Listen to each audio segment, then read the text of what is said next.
Alright, ninth grade students, I got a lot of stuff to get through in this slide, so we're going to move fast. You may have to pause to keep up on the notes, alright? But we're going to cover common sexually transmitted infections, or common STIs. I've limited and cut down quite a few of them, focusing on some main ones, but we're also going to talk about HIV/AIDS in this video as well. So here we go. First one we're going to talk about is chlamydia. Alright, chlamydia is almost always asymptomatic, meaning symptoms aren't showing. You're still infected, still contagious, still have health concerns, but you do not have any outward signs or symptoms, but almost always asymptomatic STI that may cause pelvic inflammatory disease if not treated. Alright, so inflammation again to this area, not necessarily a good thing, but body's natural reaction to an infection. Now, there's reported each year there is almost 1.5 million reported cases. Okay, the CDC though, since this is asymptomatic and a lot of people don't realize they're probably infected, thinks it's about double that. Alright, pushing almost 3 million cases a year of just chlamydia alone. Pelvic inflammatory disease, again, inflammation of the pelvic and reproductive area. This over time, left untreated, can cause infertility or an ectopic pregnancy where the egg implants in the fallopian tubes instead of the uterus, and if it continues to develop there, it can cause fallopian tubes to rupture and internal bleeding, which can be fatal for the mother. But ectopic pregnancies sometimes end on their own, abort on their own, but still can cause some health concerns for the mother. Now, signs and symptoms may vary a little bit for men and women, again, usually asymptomatic, but the common burning during urination, itching in the penis, watery discharge from the penis. Women, similar just through vaginal discharge, but they may as well experience nausea, abdominal pain, have a fever, abnormal vaginal bleeding, so slight differences in signs and symptoms there. Treatment for this, well, first diagnosed is going to be done by urine test usually, or they can swab the possibly infected area. Since this is a bacteria infection, we're lucky that antibiotics, yes, are going to kill this, treat it up. You can be cured, but you can also always be reinfected.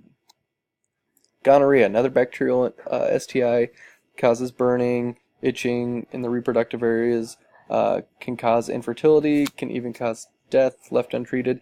This one has high numbers, but nowhere near chlamydia of reported cases each year, affecting the reproductive parts, possibly the rectum, as well as the throat. So if those areas come in contact, they can become infected. Signs and symptoms, again, different slightly, maybe for male and female. Itching, burning during urination, which is very common for a lot of bacterial infections again. Yellow or white discharge from the penis. Females, again, the itching and burning, have a vaginal discharge, but also may experience more pelvic pain. Treatment will first be diagnosed by swabbing of the area. Females swab or urine sample, and so apparently the book tells us that urine sample maybe not possible for males. I'm not sure why it wouldn't be. My guess it is. Treatment, again, it's bacterial. Antibiotics are possible, but they're noticing with gonorrhea that it's starting to build that antibiotic resistance. Probably because, again, so common, people don't take antibiotics the way they should to fully kill it off, or the disease itself is just becoming harder to kill. Genital herpes, this one's virus. It is a viral infection, but it affects the genitals, mouth, rectum. These outbreaks usually accompanied by a fever of some sort. But the signs and symptoms we get to the next page are going to be the blisters and the sores. Now, a little bit more common for women. 1 in 5 women will experience some sort of herpes virus, whereas for men it's 1 in 9. Now, I'm not saying women are more sexually active or not making as smart choices. Oftentimes their systems and reproductive parts are just more susceptible to contracting viruses. Now, so the signs and symptoms, again, you get those blisters, they During an outbreak, they rise, they burst open, they're kind of painful, but they heal. But during a blister and while you have it, you are very, very, very contagious. So making sure nothing comes in contact with that blister. They will repeat over time, but become probably fewer and far between and milder cases of blisters as time goes on and your body gets better at fighting it. Newborn babies' herpes can actually be deadly. Transmission during birth or transmission after birth, they become infected. That virus is very deadly to newborns who do not have such an immune system yet. So washing hands, if you have cold sores, not kissing a newborn baby and such, because that can cause major issues. Getting diagnosed, well, it's getting a physical examination. Doctor can see if you have a blister or not. They may swab the area or a blood test. If you don't have an outbreak at that time, they can usually test for antibodies in the blood. Treatment, well, there's no cure. It's a virus, but there are antivirals and medications that help with outbreaks, how many outbreaks you're going to have, and again, how severe those outbreaks are. Human papillomavirus, or HPV. This is hands down by far, not even close, the most common STI that people get infected with. It's causing cells to grow abnormally. All right? And abnormal cell growth is basically what cancer is. So, yes, this results in different types of cancer. Genital warts, but also cervical cancer or oropharyngeal cancer, which is really cancer of the throat. It's so common that really almost all sexually active people become infected with some form of HPV. There's many different strands. Not all strands are going to cause genital warts or cancer, so we luck out that our body can fight off some of those strands and have no issues. But others, there's a lot of issues. Cervical cancer, throat cancer, genital warts, none of those would be fun to deal with.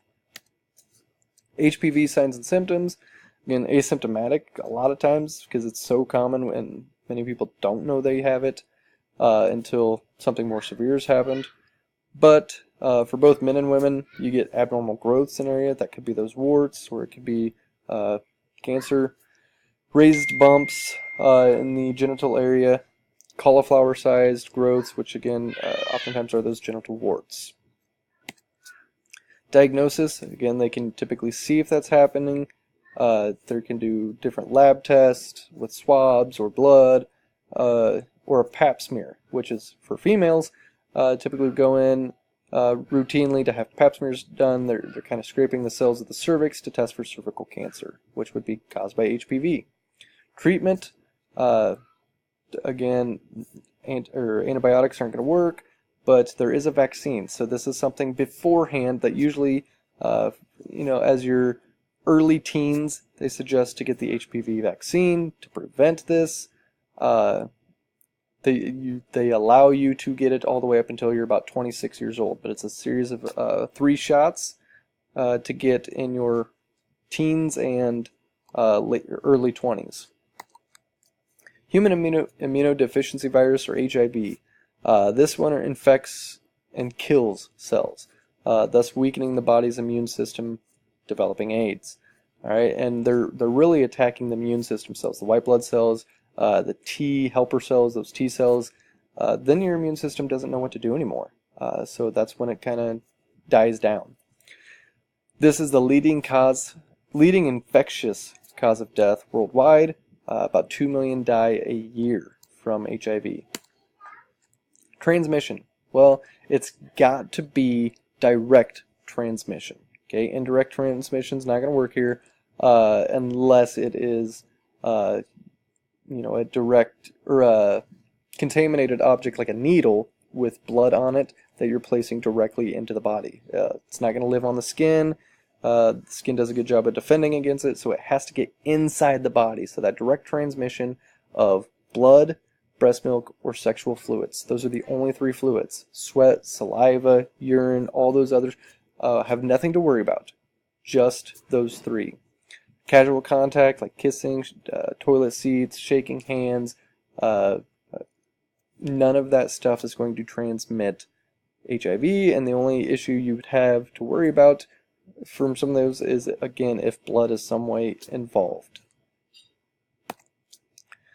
HIV signs and symptoms, minor, almost unrecognizable cold or flu-like symptoms when you first get infected. So those first couple weeks of infection, you're probably feeling okay, and then all of a sudden you think you got the flu. You know, you're tired, your lymph nodes are swollen, you got a fever, excuse me, and you just feel kind of sick for a little bit. But then you get over it, and you seem fine. And you can seem fine for years without ever knowing. Okay? It goes undetected, it's destroying your immune system in this time, and then eventually, unless you get detected, get tested, you're developing towards AIDS faster, which is your immune system's dying, and then basically what's called an opportunistic infection. So something like pneumonia that a lot of people can't fight off, your system is no longer able to fight off. And that is what eventually would kill you. So it's not HIV or AIDS itself, that just weakens your immune system to a point that you can't keep yourself healthy anymore. Now, being diagnosed is done by blood tests most of the times, and what they're testing for in any of them are the antibodies. And we talked about how those are the markers. Your body uses those to recognize the viruses or infections to signal how to kill it and what cells need to be killed. So your body has to produce those antibodies for a virus. Well, it may take up to 3 months for your body to produce enough of those to be recognized in a test. So you may have a possible infection, so you go get tested, it comes back negative. You're in the clear, yay. But not really. You may be infected, you may not just have enough antibodies in your system for it to show up on a test. So they say that, yes, get tested, but then after your possible infection, still 3 months later, you should go get tested again, just to be certain. Because it may take some time. Because they're not actually testing for the virus, they're testing for the antibodies. Okay?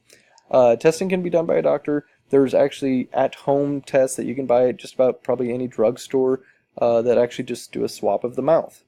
And again, there's like, well, the virus isn't in your mouth. No, the virus is not in your mouth or saliva, but the antibodies are, and that's what it's testing for. So it can be at home, it can be discreet, but not a bad idea to get tested if you suspect that there was a possible infection.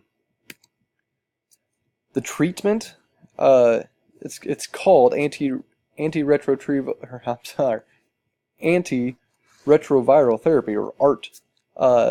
And basically you get a cocktail, what they call a cocktail of 3 drugs that you routinely take, and it's trying to reduce the reproduction of HIV. So again, it's not spreading as much, and the less of it there is, the less damage it's doing to your body, the less likely you are to transmit it to someone else. So it's trying to reduce the numbers overall. Now, reducing that, again, it's also helping develop, so the virus itself doesn't build up strong enough to develop a resistance to the drugs.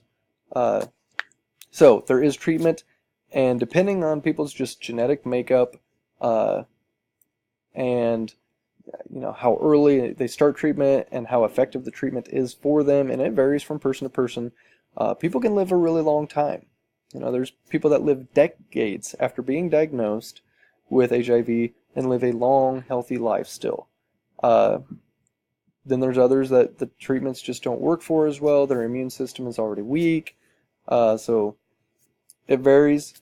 Some people, again, doing the natural things of exercise, diet, nutrition, getting rest, those natural things that boost your immune system, these people would want to be very mindful about doing those things to help naturally boost their immune system to fight off this virus.